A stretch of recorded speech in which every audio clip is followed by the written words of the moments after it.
¿Qué tal, queridos hermanos? Me da mucho gusto saludarlos. Quiero en esta ocasión tratar un tema muy importante que se ha venido desarrollando en nuestras comunidades referente a la sanación de las familias, particularmente lo que se llama el corte de ancestros o esa acción que se supone extraordinaria del demonio, en donde su maldad puede pasar de generación en generación y llegar hasta nosotros, aunque la acción del demonio haya ocurrido en tiempos pasados, en tiempos remotos de 2 o 3 o 4 más generaciones anteriormente. Como ustedes saben, soy el exorcista de aquí de Monterrey y pues he dedicado una gran parte de mi vida a estudiar este tema, a estudiar el tema de la acción ordinaria y extraordinaria del demonio y pues a leer sobre esto he visto muchísimos casos y considero que por todos los congresos en los que he asistido, pues esto creo que puedo dar una opinión seria sobre el asunto. Recientemente, en el Congreso Internacional de Exorcistas que se celebró en Roma el año pasado, el padre Alcántara, Rogelio Alcántara, expuso con toda claridad este tema precisamente del corte de ancestros, en donde hace un estudio teológico y bíblico muy profundo sobre este tema. Generalmente esto está basado en algunos textos tanto de Éxodo como de Números, y otros textos en donde nos dice que el pecado de los padres pues va a repercutir en los hijos. Esto obviamente tiene que verse desde el punto de vista literario y sobre todo en el contexto en el que se está trabajando. Todas estas, sentencias o amenazas de Dios tienen que ver propiamente con el pecado de los padres, en el sentido de las consecuencias del pecado. Generalmente nosotros las consecuencias del pecado permanecen. Voy a poner un ejemplo que me parece práctico. Una pareja de novios tiene relaciones íntimas de este pecado, ¿verdad? Que sería, pues, en el mejor de los casos, fornicación, ¿verdad? Si no es que adulterio, pues nace un niño o va a nacer un niño. La persona va y se confiesa con el sacerdote y el pecado queda perfectamente y totalmente perdonado. Sin embargo, las consecuencias del pecado pues van a continuar, el niño va a nacer. Y esa será la consecuencia de un pecado, que después se sanará y todo, pero son las consecuencias del pecado.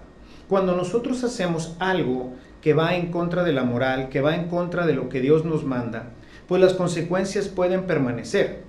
En el contexto de los textos que están tratando normalmente para apoyar esta teoría, está referido el Señor a esa desobediencia de Israel en donde se ha vuelto hacia los ídolos, lo cual va a traer como consecuencias guerras, muertes, destrucción, que obviamente pues van a sufrir las siguientes generaciones. Cuando el pueblo va al destierro, estará en el destierro 70 años.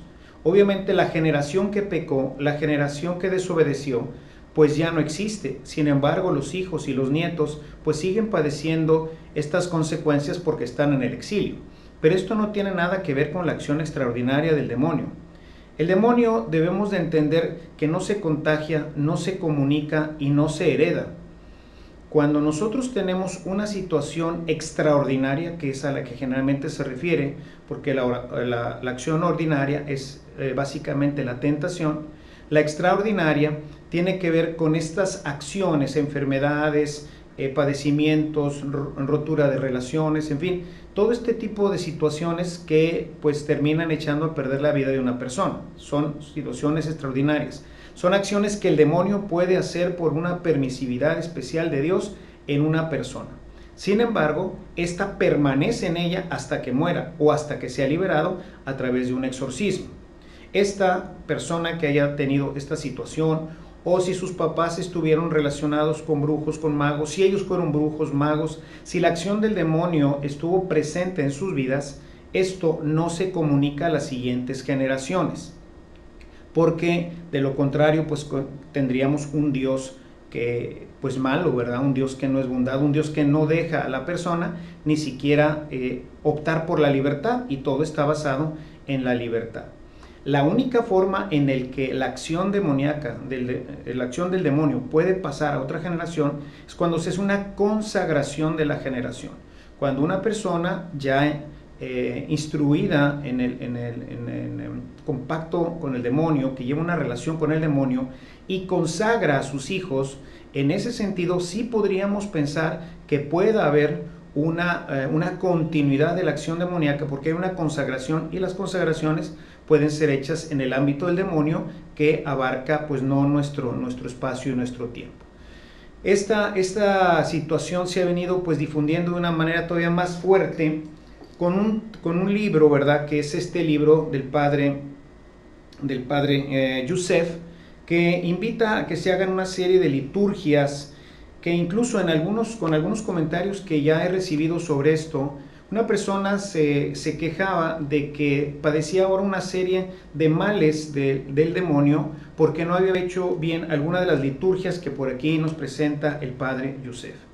Yo creo que debemos de apelar a la ortodoxia. Jesús jamás habló de esto. La iglesia a lo largo de toda su historia jamás ha hablado de la transmisión de la acción demoníaca. Se habla de estas consecuencias del pecado, pero no de la acción del demonio que se va pasando de generación en generación.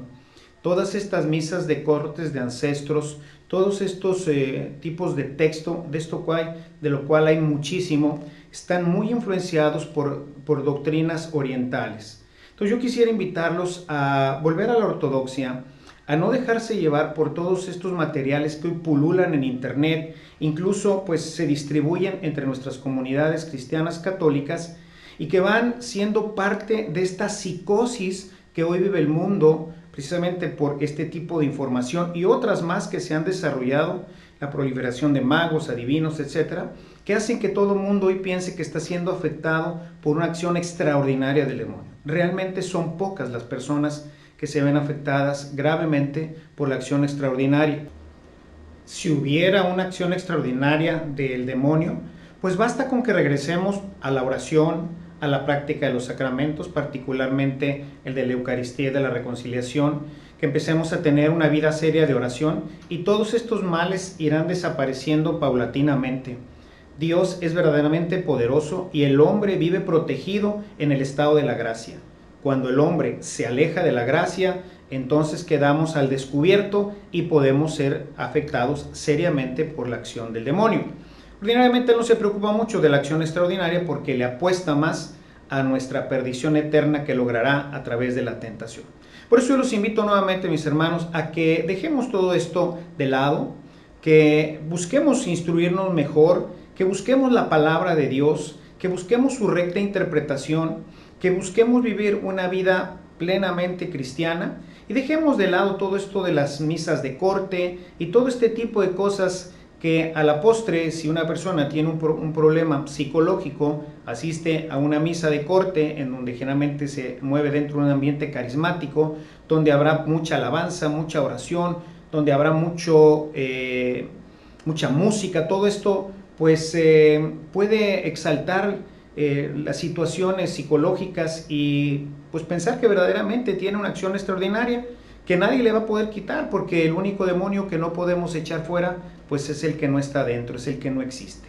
Por lo tanto, vivamos cristianamente, vivamos rectamente según nos indica la palabra de Dios y dejemos de lado todo esto y vivamos felices, que ese es el proyecto y el plan de Dios que busca echar a perder nuestro enemigo, el demonio.